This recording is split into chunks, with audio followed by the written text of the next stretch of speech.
नमस्ते बच्चों, कैसे हो आप लोग। उम्मीद है बहुत अच्छे से हो, खुश हो और स्वस्थ हो।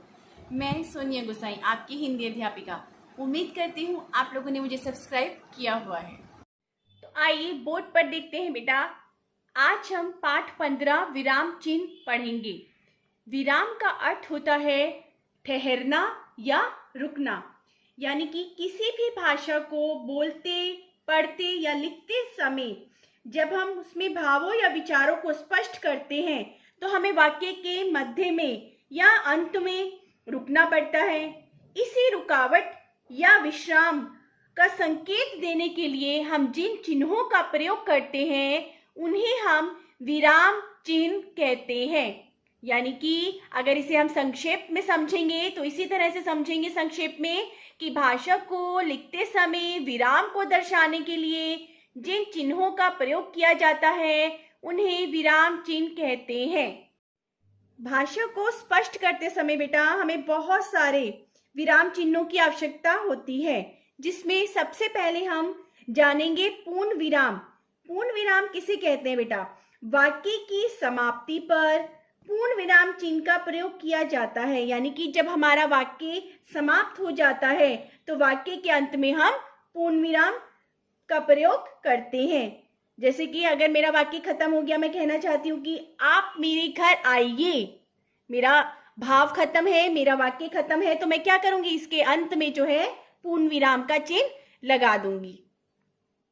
दूसरा चिन्ह आता है यहाँ पर अर्ध विराम। अब अर्ध का क्या अर्थ होता है बेटा? अर्ध का अर्थ होता है आधा, यानी कि जहां पर अल्प विराम से कुछ अधिक और पूर्ण विराम से थोड़ा कम समय के लिए हमें रुकना होता है या विराम लेना होता है, वहां पे हम अर्ध विराम का प्रयोग करते हैं। जैसे कि पुलिस आ गई, अब बदमाश तुरंत भाग जाएंगे। तो यहां पर मैंने पुलिस आ गई के बाद अर्ध विराम चिन्ह का प्रयोग किया, क्योंकि मैं थोड़ा सा रुकी उसमें। उसके बाद मैंने बोला अब बदमाश तुरंत भाग जाएंगे। अब वहां मेरा वाक्य खत्म हो गया तो मैं अंत में लगा दूंगी पूर्ण विराम। अगला है अल्प विराम। इसका प्रयोग एक ही तरह के शब्दों के बीच किया जाता है, यानी कि अर्ध विराम से कुछ कम देर रुकने के लिए अल्प विराम का प्रयोग करते हैं। जैसे मैंने बोला संजय, दिलीप और नवीन बहुत अच्छे मित्र हैं। अब मैं संजय और दिलीप के बीच में क्या लगाऊंगी? अल्प विराम। ठीक है बेटा, संजय, दिलीप और नवीन, तो संजय और दिलीप के बीच में अल्प विराम आ जाएगा। और नवीन बहुत अच्छे मित्र हैं। ये हमारा वाक्य खत्म हो जाएगा तो अंत में हम क्या कर देंगे? पूर्ण विराम। इसके बाद आता है प्रश्नवाचक चिन्ह। प्रश्नवाचक चिन्ह का प्रयोग बेटा वाक्यों में जब हम प्रश्न पूछते हैं ना तब किया जाता है। यानी कि वाक्यों के अंत में, कौन से वाक्य? प्रश्नवाचक वाक्यों के अंत में प्रश्नवाचक चिन्ह का प्रयोग किया जाता है। इसे हम क्वेश्चन मार्क भी कहते हैं। हिंदी में जब हम प्रश्न पूछते हैं ना, क्या, कैसे, कौन, तो इस तरह के जो वाक्य होते हैं इनके अंत में हमेशा प्रश्नवाचक चिन्ह आता है। उदाहरण के लिए, तुम कहाँ रहते हो? तो जब मैं ये प्रश्न पूछ रही हूं किसी से, कहाँ शब्द का प्रयोग हुआ है इसमें, तो अंत में प्रश्नवाचक चिन्ह आएगा।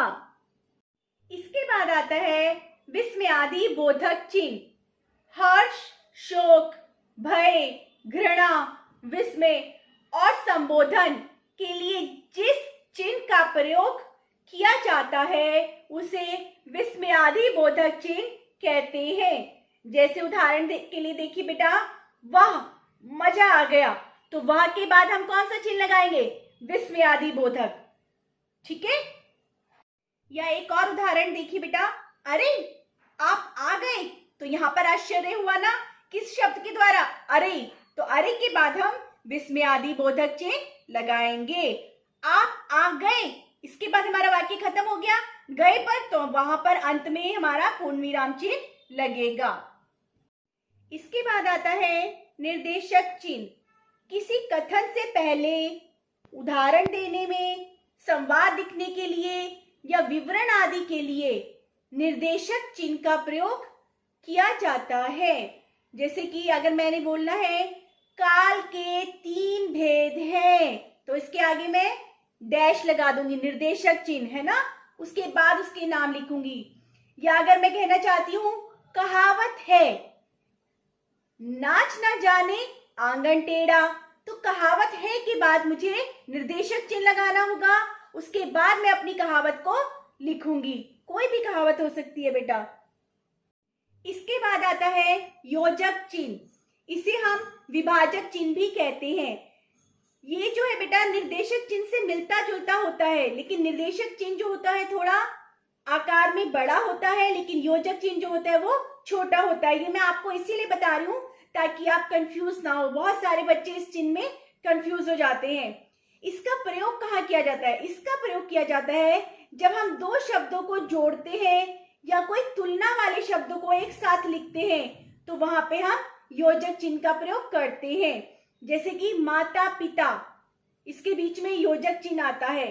सुख दुख, इसके बीच में भी योजक चिन्ह आता है।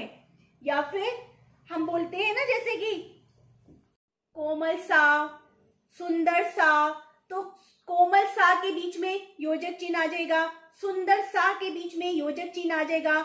या फिर एक बोलते हैं हम चलते फिरते, तो चलते के बाद और फिरते से पहले योजक चिन्ह आ जाएगा। ठीक है बेटा। इसके बाद आता है कोष्ठक।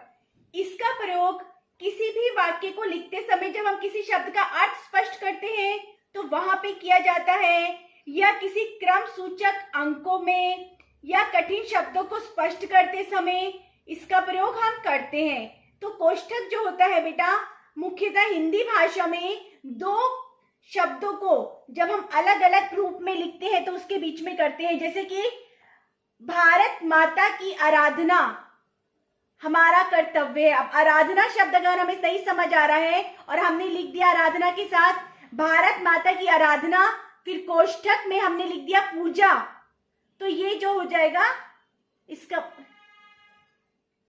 अर्थ स्पष्ट। अगला एक उदाहरण देखिए, तुम क्रोध कोष्ठक गुस्सा में क्यों हो। तो अगर जिन बच्चों को क्रोध का अर्थ नहीं समझ आता होगा तो वो गुस्सा शब्द से समझ जाएंगे कि क्या कहा जा रहा है वाक्य में। ठीक है बेटा। अगला है इसमें विवरण चिन्ह। किसी विषय का विवरण देने से पहले जिस चिन्ह का प्रयोग किया जाता है उसे हम विवरण चिन्ह कहते हैं। जैसे कि भाषा के 2 रूप होते हैं। अब हम विवरण चिन्ह लगाएंगे और उसके बाद हम लिखेंगे मौखिक और लिखित। इसमें एक और उदाहरण देखिए बेटा, सभा में निम्नलिखित व्यक्ति उपस्थित थे। थे के बाद हम विवरण चिन्ह लगाएंगे और उसके बाद हम उन व्यक्तियों के नाम लिख देंगे। अगला है उद्धरण चिन्ह। ये 2 प्रकार के होते हैं बेटा, इकहरा उद्धरण चिन्ह और दोहरा उद्धरण चिन्ह। इकहरा उद्धरण चिन्ह का प्रयोग किसी ग्रंथ का नाम, किसी विशेष व्यक्ति का नाम या उपनाम दर्शाने के लिए किया जाता है। जैसे उदाहरण के लिए देखिए आप, गोदान प्रेमचंद द्वारा रचित है। जो गोदान है इसमें हम इकहरा उद्धरण चिन्ह लगाएंगे। या फिर दूसरा उदाहरण देखते हैं, रामधारी सिंह दिनकर एक लोकप्रिय कवि है, तो दिनकर में हम इकहरा उद्धरण चिन्ह लगाएंगे। इसके बाद है दोहरा उद्धरण चिन्ह। किसी के द्वारा कही गई बात को ज्यों का त्यों लिखकर दर्शाने के लिए जिन चिन्हों का प्रयोग किया जाता है उन्हें दोहरा उद्धरण चिन्ह कहते हैं। जैसे कि गांधी जी ने कहा था करो या मरो, तो जो करो या मरो वाला है वाक्य, इसमें हम दोहरा उद्धरण चिन्ह लगाएंगे। मरो के बाद पूर्णविराम आएगा और कहा था के बाद हम कॉमा यानी कि अल्पविराम लगाएंगे। अगला है हंस पद चिन्ह। जब हम वाक्य में कुछ लिखना भूल जाते हैं तो हम उसे ऊपर लिखकर जिस चिन्ह का प्रयोग करते हैं उसे हम हंस पद चिन्ह कहते हैं। जैसे कि आदर्श को बनारस जाना है, लेकिन हमें यहां पर लिखना था कल बनारस जाना है, तो हम क्या करेंगे, आदर्श को के बाद हम नीचे हंसपद चिन्ह बनाएंगे और ऊपर लिख देंगे हम कल, और हमारा वाक्य पूरा हो जाएगा। आदर्श को कल बनारस जाना है। अगला है लाघव चिन्ह। जब हम किसी शब्द को संक्षिप्त रूप में लिखते हैं तो उसे पूरा ना लिखकर उसके प्रथम अक्षर के साथ जिस चिन्ह को दर्शाते हैं उसे हम लाघव चिन्ह कहते हैं। जैसे डॉक्टर, तो यहाँ पर हम डॉक्टर पूरे शब्द को ना लिख के डॉ करके लाघव चिन्ह लगा देंगे तो उसका अर्थ हो जाएगा डॉक्टर। आइए अब अभ्यास कार्य देखते हैं बेटा। इसमें लिखा है नीचे दिए गए कथनों के सामने सही यानी राइट या गलत यानी क्रॉस का चिन्ह लगाइए। तो आपको बताना है कि ये सही है या गलत है। इसमें क है प्रश्नवाचक चिन्ह से प्रश्नबोध स्पष्ट नहीं होता है, तो क्या है ये? गलत है। प्रश्नवाचक चिन्ह से हमें पता चल जाता है कि प्रश्नवाचक क्यों लगा है, क्योंकि यहाँ पे प्रश्न पूछा जा रहा है ना बेटा, तो ये गलत हो जाएगा। अगला है, इसमें देखो, वाक्य को लिखते समय कोई त्रुटि छूट जाए तो लाघव चिन्ह का प्रयोग करते हैं, तो क्या है बेटा? ये रॉन्ग है। क्यों? क्योंकि वाक्य को लिखते समय जब कोई त्रुटि छूट जाती है तो हम हंसपद चिन्ह का प्रयोग करते हैं। ठीक है। अगला है, लिखते समय विराम चिन्हों का प्रयोग करना बहुत जरूरी है, तो ये सही है बेटा। ठीक है, इसके द्वारा हमें पता चलता है कि कहाँ कहाँ पे हमें विराम चिन्ह के द्वारा अपने हाव भाव को स्पष्ट करना है। अगला है, विस्मयवाचक चिन्ह का प्रयोग शब्दों को संक्षिप्त रूप में लिखने के लिए होता है, तो ये गलत है। विस्मयवाचक चिन्ह का प्रयोग नहीं होता संक्षिप्त रूप में लिखने के लिए। कौन सा चिन्ह लगता है संक्षिप्त रूप में लिखने के लिए?